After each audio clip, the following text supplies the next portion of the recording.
Previously on Popping Collars. It just occurred to me also that, Liz, that you're what, canon to the ordinary? Right. So you're like the fixer, aren't you? In the diocese, you're like have to go. Are you like the fixer? No, I mean historically, that's what the canon is. You mean so? Yes. Yes, no, you are the I'm really fixer. not. I'm really not. We're a way more collaborative team than that. But historically, that is what the canon to the ordinary was.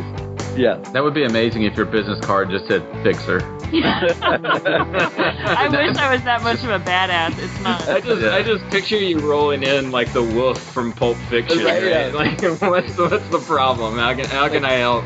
Okay, somebody's been kidnapped. They want how much money? All right, just get it. Get it.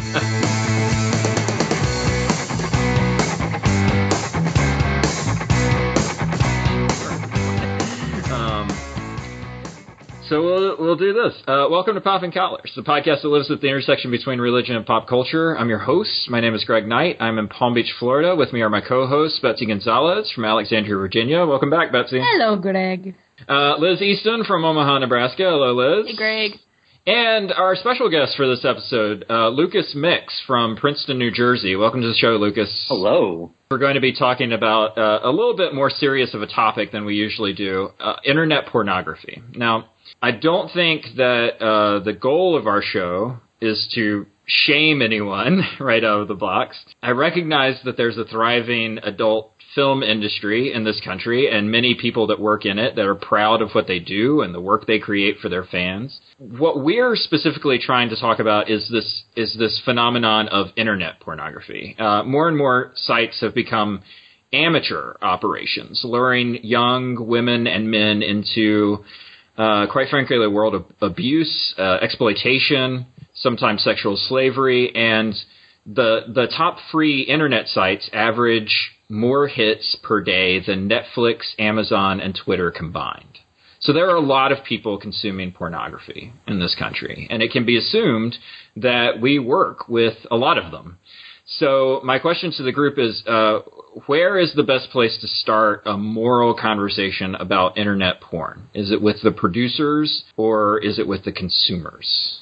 Well, I think maybe, Greg, some terminology before we start. Sure, that helps too. A little groundwork. What I liked when we were kind of talking about this before is that Lucas, you really brought this up. So kind of when we think about how we're going to talk about this, how do you parse out what it is that we're actually speaking of? Yeah, thank you. I wanted to start with this idea that there is such a thing as erotica, which is media that is designed to arouse people. And there's also a concept of pornography, which is unchaste or really unrighteous types of sexual behavior. And we can ask this question of, are there types of erotica that might be healthy, or is all erotica pornography? I grew up in a time, the 90s. At a time like in my diocese, we had sex camp, which is not necessarily having sex at camp. But when you are in high school, every 3 years, it would be this kind of spirituality of sexuality camp session, right? And you'd have a nurse there. You'd have people who were married, people who were single. The staff was larger, just more intense and interesting conversations in your kind of small groups and all that stuff. And that there was really this kind of saying, your body and your sexuality and who you are and how you express yourself as a sexual person is a gift from God.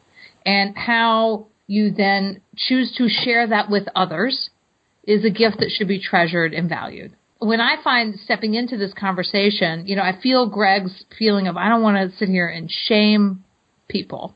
But at the same time, I also am stepping into this as a person who works predominantly with high school students. And I'm very concerned with how they are developing who they are as that sexual being. Who is that person? How do they express themselves? How are they using or not using digital media to not only gain information about sex itself and other sex acts and things like that you might go looking for because it showed up in a Cards Against Humanity game and you don't know what it means? But how are you also developing a digital idea of who you are as a sexual person? That Kim Kardashian can post a photo of herself in the way she wants to. Can't I do that too? And so how are they making choices around that. It reminds me of when I remember in college, the purity test was really big. There was this big, long thing that was on a listserv. Children, a listserv is a chat room that I'm not even going to try. But, and it listed all of these different things, and you take it to kind of see what your purity was, right? But it was filled with things like some of the questions. I'm like, I don't know what that means. I don't know what that means. Now I would go to the internet and Google it, and I would figure out what it means. And so in the absence of other voices talking, how are our young people building their identity in this way? That's where I'm concerned with the consumer in that way. Right. Totally agree. Totally agree with the absence of people talking, because that's where I feel like we kind of drop the ball a lot when it comes to youth ministry. Is that and especially at the parish level. So Betsy's situation is a little more unique from mine, where you've got them at school. You're involved in their daily life. Yeah, their right daily there, routine. Right there. I get them every Sunday with their parents, right? So I have some boundary depending on what a family dynamic is and what a family is willing to talk about in their own circle. Kind of affects what it is that I'm able to talk about in the parish with children. And that can vary widely. You've got parents that are totally okay with having conversations about sexuality. You've got parents that feel like it is totally inappropriate to have sexual conversations at church. And so where do you find yourself making a framework for a moral ethic about sexuality for kids then when they come to church? You just sort of say, well, let's just not talk about it. And then you've removed the church voice from the conversation from that point forward. I think that's a mistake, ultimately. There are other voices who are having this conversation for us, right, in the Christian world. And it does not necessarily have the same celebration of sexuality and of being created in the image of God and of all of that beauty and wonder that we would like to be having in our churches. So the virginity pledges and the tons of shame probably about viewing pornography at all for younger kids.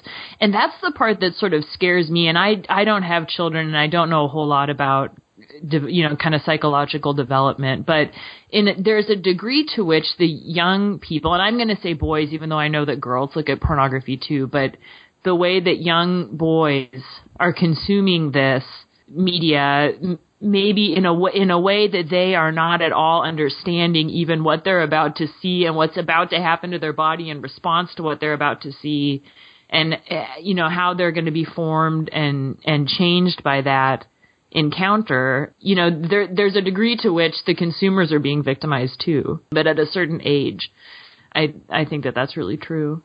I was going to say, I work with college students, and it's really interesting because they were coming to a time when they come to college, they've already probably had at least 5 years access to internet sites with regard to sex and sexuality. Many of them have not been able to talk with their parents or not been able to talk at their church about these topics. And so I feel like in some ways I'm trying to catch up with them. They've had all of this work that they've had to do on their own. And so I'm very invested in this question of how the church can be having a conversation with people about how they view sexuality earlier, so that the things that they get on the internet are not the only things. And I think it's very difficult because there's a lot of unhealthy stuff out there. You wouldn't let your kid loose in Las Vegas without parental supervision, but somehow they have access to the internet. So how do we give them the tools they need to deal with these things that they're going to run into? So the other side of this, right, the flip side of this for me is, I want to be sort of this gung-ho, like, yeah, we should have this conversation. We should have this conversation with our youth. And then the legal side of my brain starts firing up and saying, wait, what about safeguarding Guard's children? Like, why are you making this an issue? We're in trouble if we go down this path. Like, all of this stuff, right? Like this idea that there are healthy conversations to be had and there are unhealthy conversations to be had. And if you put the wrong person in that situation where they're having the unhealthy conversations and they end up going down a bad road, like, all of a sudden, I've got to justify why I had a youth leader talking to a girl about pornography to the vestry, and I don't want to have that conversation, right? And so it's easy just to avoid it. And so, yeah, so I can see sort of the church world being at war with itself about this. Well, it becomes the invisibility of the conversation. That then things become invisible because if we don't know how to talk about them. Like we've even talked about this inside our own community that, sometimes it seems to be easier to say you're gay than to be gay. Like what does being gay look like in high school and how does that look? And are people are okay with you standing in the chapel and making a, impassioned, awesome chapel talk about your being gay and coming out and then everyone's like, yay! But then if you want to go kind of hold hands with your boyfriend, it starts to get a little weird. So then we don't talk about it. So, and I find that gay or straight relationships, as an adult, I feel like I'm prying sometimes. I feel like I'm asking too much.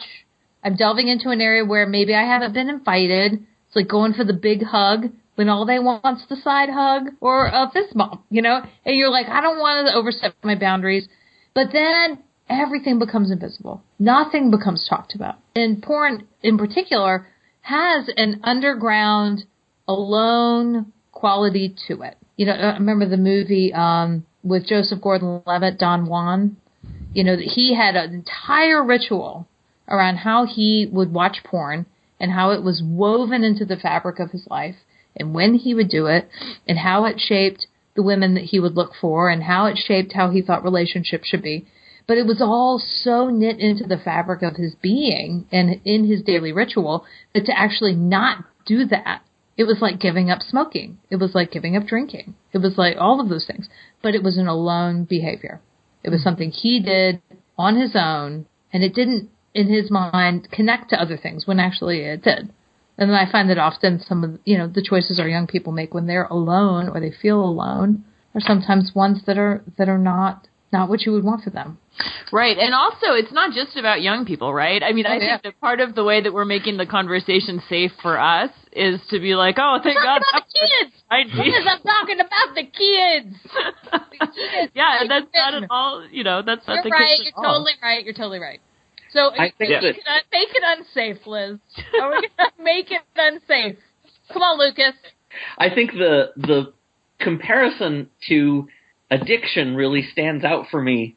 I've read some things recently that suggest that people are addicted not because of some internal brain chemistry per se, but because they don't have enough connections with other people, and that opens them up to addictions. And so I think young and old people both in our culture don't feel connected enough to others. So there's this strong desire to connect to other people, and sex always seems like a very intense way.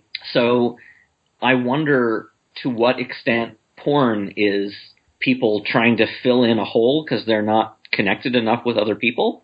And I feel like the church should have something to say about that healthy connections is something the church should be able to talk about, that's part of the good news. I mean, I grew up in the Episcopal Church and had no framework whatsoever for talking about sexuality or making sexual decisions. I mean, not even a little bit. And when I was in college, this might be going off the rails a little bit, but I attended a Catholic student group where we studied John Paul II's theology of the body. Because, it's a bunch of young adults who are really serious about their faith sitting around talking about sex all the time. So it was great. I mean, in that way, it was a big group, big study group. And it had a, kind of maybe a purity and shame dynamic that wasn't really where I was at or where I am now. But it was probably my first exposure to systematic theology or something that looked like it. And the Catholic Church could really talk about sex in a way that was kind of beautiful and did give you a framework for making decisions. And my life in the Episcopal Church didn't have any of that at all. And in fact, I remember lots of conversations with Lucas Mix in seminary. I mean, so then I was in my mid-20s, like still really trying to figure this out and not having the resources that I needed or the guidance. I'm curious about this idea of connection that you brought up, Lucas, because I think that what strikes me about porn sites themselves is that there doesn't seem to be much connection at all. And, the thing about internet pornography is that it's kind of like drinking from a fire hose. You're just slammed with as much input as possible. And do you want this? And do you want that category? And do you want this category? And it's so pervasive. And there's no sense that at some point for me anyway, as an outsider looking at this, there's no sense that there's even people there. I mean, it's really just boxes of genitalia, it makes me wonder, like, this sense of deep connection that we're saying people are maybe trying to look for or fill a hole. There doesn't seem to be connection in the product itself, right? So what are people trying to connect to? My suspicion is, first, we've got all these chemicals like dopamine that shoot through us when we interact with other people, but can also be stimulated by when we are aroused.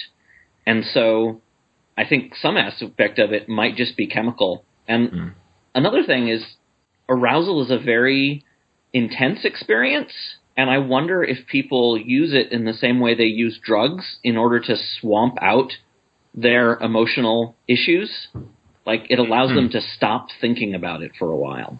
But what is scary to me is when that chemical reaction that you just mentioned, Lucas, becomes linked in a deep way within our brains and bodies with degradation of another human being.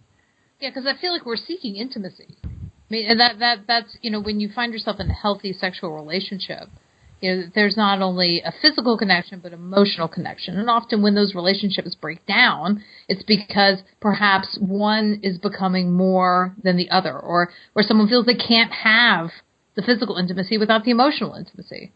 Have sex with somebody angry. Have sex with somebody, it's just, that may be your thing. It's fine, whatever. But I think that element of when it starts to be linked with I agree with Liz, that violence, right, or that someone else needs to be degraded in order to make you feel superior. Particularly pornography that is shot from the perspective of the person who is the inflictor of the degradation, so that you can feel like you're that powerful person. You're the one who's inflicting that, and that becomes a part of how you get off. Mm-hmm. I think that becomes more troubling, as we think about young people and their formation, but as we think about what gets people off.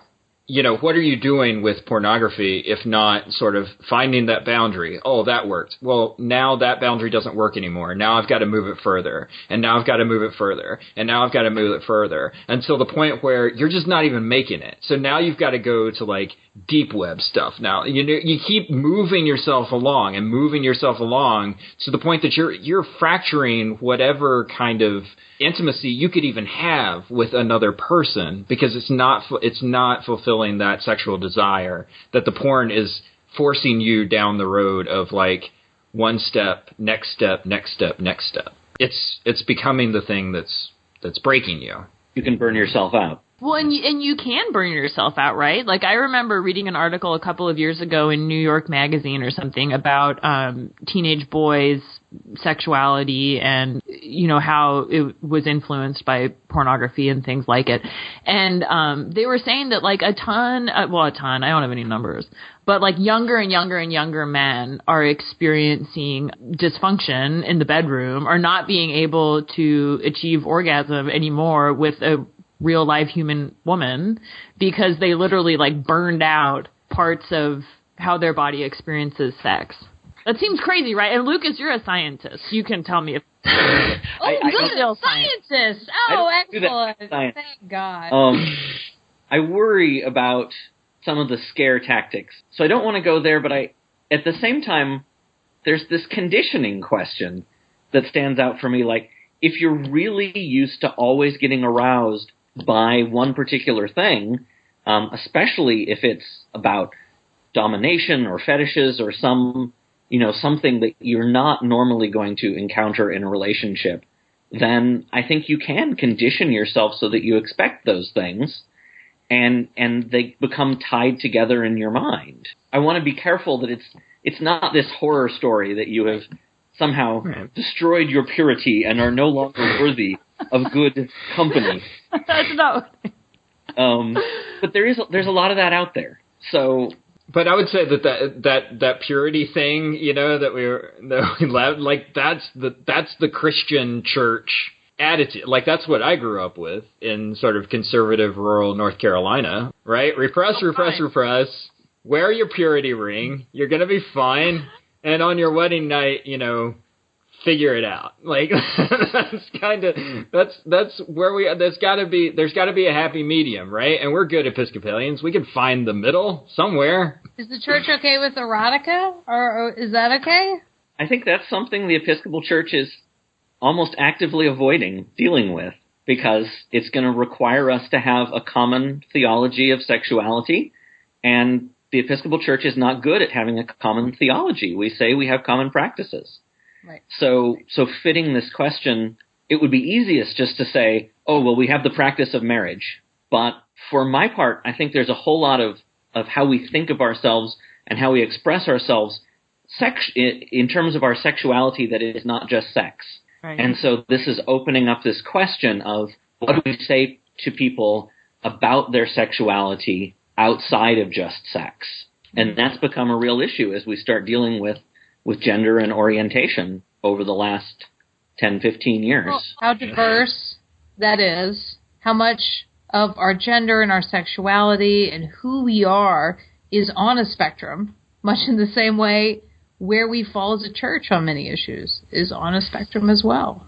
Well, and it's also the idea of moving out of this binary idea, that it's this or it's that. I'm male or I'm female, or I'm I'm gay or I'm straight, or I'm 100% a girl in the way that this box thinks I should be, or I'm a boy, or how I have my sexual identity, what that looks like for me, and moving beyond that. And I think we've begun to have some of that conversation. There is an industry that produces erotica and produces things that people who make them are proud of, right? There is an industry that does that. But I think that there is a large industry that just sees young men and women as bodies that they can use to get a video onto the internet, and they don't care anymore from that point forward. But they're going to tell that person how great they are in the moment so that they can just keep getting these people in the system. I worry that there is any circumstance in which someone has informed consent to give sex for money. Mm-hmm. Like, I feel like it's such a serious thing that I'm pretty skeptical of any time someone is willing to provide sex for monetary compensation, because it sets up all of these dangerous precedents and interactions. And I think it really is related to the question of prostitution and this question of whether sex can ever healthfully be a commodity in exchange for money. Mm-hmm. And I'm also know that we're sitting here from a point of white privilege, tons of privilege, yeah, tons of privilege. Mm-hmm. Steeping in it, swimming in it, and it's that really can look at all this as choice. Choice and participation, and I'm just aware of that as we're talking about this. That a lot of times it's forcing the hand of poverty, but it forces the hand of desperation, and that's a place where we get to. I mean, when we start to always list the outsiders who Jesus hung out with, prostitutes are always up there, 1, 2, right? You lepers, poor people, women, kids, and prostitutes, tax collectors. That's kind of, they're always there. Right. And what was that about for him? It's this embracing of all. And what was that about for him in the way that he was wanting to seek a deeper intimacy with people, in the way that God was seeking a deeper intimacy, is always seeking a deeper intimacy with us. But that to really have in his inner circle women who used to be in the sex trade and having that be known. For me, it's important to not do the minimization, not do the reduction that we're worried about other people. So you have young women who get sucked into this because it feeds something in their ego. And you have people who are watching this because they feel like they need something. And how do we treat them as people with needs rather than the people who have made choices we disapprove of. And for me, a lot of Jesus' willingness and eagerness to associate with people who did all of these different things is that he could always see them as brothers and sisters and not reduce them to what they do or what they make or all of these other questions that distract us.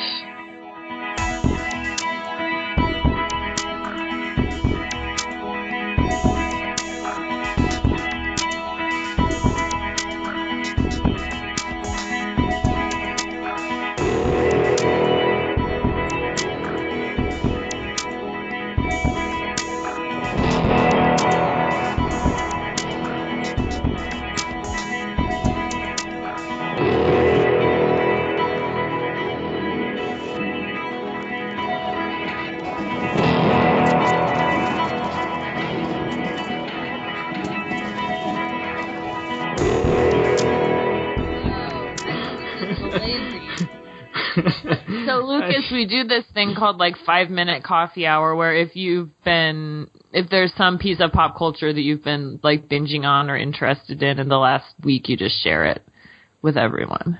And it's really just a chance to have an unfiltered conversation where you can just like kind of joke around with each other. I binge watched the entire first season of Beverly Hills 90210. Talk about erotica, Dylan McKay, Luke Perry, circa 1995. With the sideburn and the high like this. All right. So you've found your way into my wheelhouse. You've unwittingly stumbled into my area of expertise. Hold on. Now, Liz, is this some sort of retro show for you? Like, Yeah, so I was not quite, old enough to watch it the first time around, but I do remember seeing it in reruns. And I'm sure I've watched the whole series, but the first season is on Amazon Prime. And then I was like ready to purchase the following season because I was like, Brenda might be pregnant, like, but you can't. They won't let you. You can't buy it yet. So I don't know. Was that at the dance? No, she lost her virginity at the spring dance. And then is that with the black dress with the white with bow the white across the yep. shoulders? Matthew Perry's in the first season of that show. So the thing that I love about the first season of 90210 is that Brandon meets all of these students that go to West Beverly that you never see again over the course of that show. It's like the lost students of West Beverly, depending on whatever. He almost has sex with Andrea Zuckerman in this like totally weird it was fascinating. It's great. Great first season. That is also my wheelhouse as well, Liz.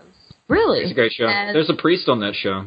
Oh, Betsy knows her. Oh, yeah. It's Kelly's mom, Kelly's mom, the drug addict. Yep. Mm-hmm. Kelly Kapowski's mother. Not Kelly Kapowski, Kelly Taylor. Kelly Kapowski. That was Saved by the Bell. Oh, my gosh. Yeah, Kapowski's a little too ethnic, Kelly Taylor. Let's be honest. Lucas, did you watch 90210?